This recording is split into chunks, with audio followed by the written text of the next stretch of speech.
नमस्ते, हजुरहरूलाई स्वागत छ बुनिदीको किचनमा। आज चाहिँ म पालक पुरी र आलुको तरकारी बनाएर देखाउने गइरहेको छु। आशा छ तपाईहरूले अवश्य हेर्नुहुन्छ होला भनेर। पालकको पुरी बनाउनुलाई चाहिँ हामीलाई चाहिन्छ पालकलाई चाहिँ मैले मजाले धोएर मिक्सीको जारमा राखिसकेँ। अब चाहिँ म यसमा छोडेर राखेको लसुन अदुवा राख्छु र यसलाई म मजाले पिसेर ल्याउँछु। मैले चाहिँ यहाँ सानो कटौराको 2 कटौरा आटालाई पनि लिएँ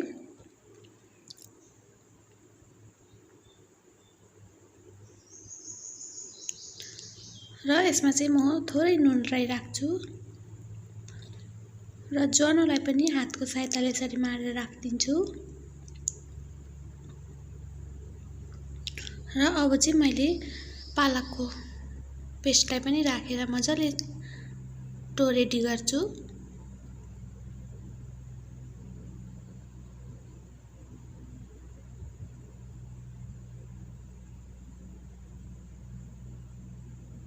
डो रेडी भइसकेछ। अब चाहिँ यसलाई म छोपेर राख्छु र मैले चाहिँ कराईमा तेललाई पनि राखेँ।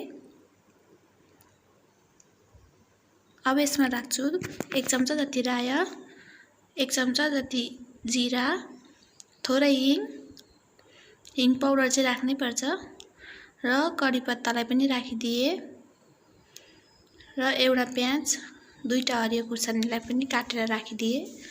अब यसलाई म मजाले चलाउँछु र अदुवा लसुनको पेस्टलाई पनि राखिदिए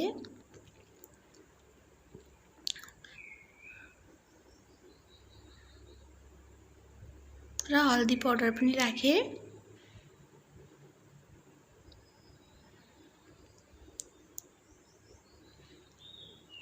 अब चाहिँ म काटेर राखेको टमाटरलाई पनि राखिदिन्छु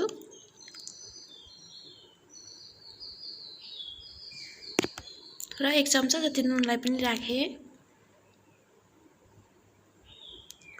र टमाटरलाई चाहिँ म मजाले छोपेर पकाउँछु।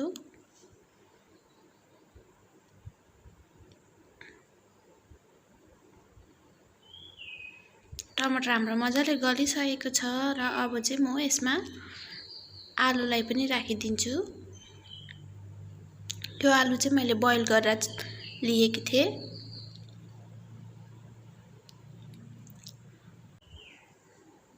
र आलुमा चाहिँ म थोरै पानी राखेर यसलाई छोपेर पकाउँछु।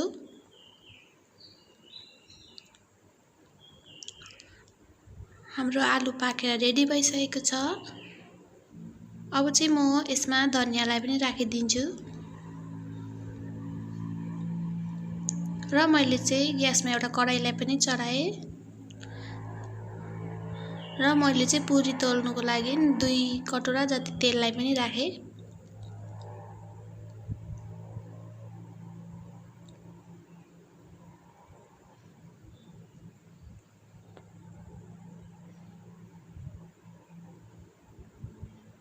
र म चाहिँ अब आटाको डल्ला बनाएर बेल्छु।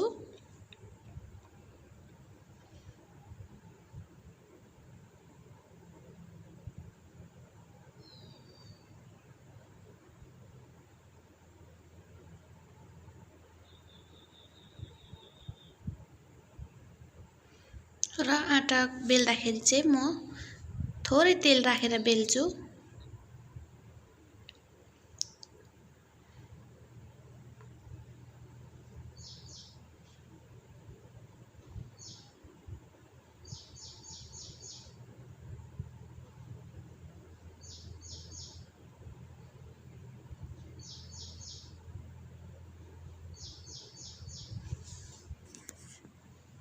र मैले चाहिँ यतिको बेलिसकेँ। अब चाहिँ यसलाई म तेलमा राखिदिन्छु।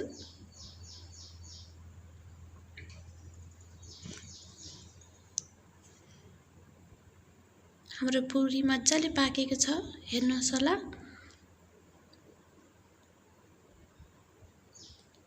यसरी नै म सबै पुरीलाई बेल्दै पकाउँछु।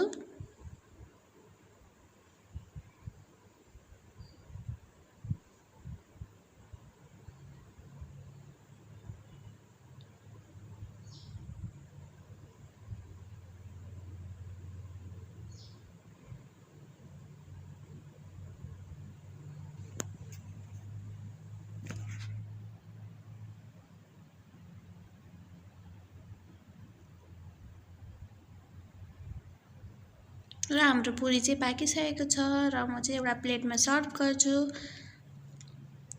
हजुरहरूलाई मेरो रेसिपी कस्तो लाग्यो? मन परेमा लाइक, शेयर, सब्स्क्राइब गर्न चाहिँ नबिर्सिनु होला।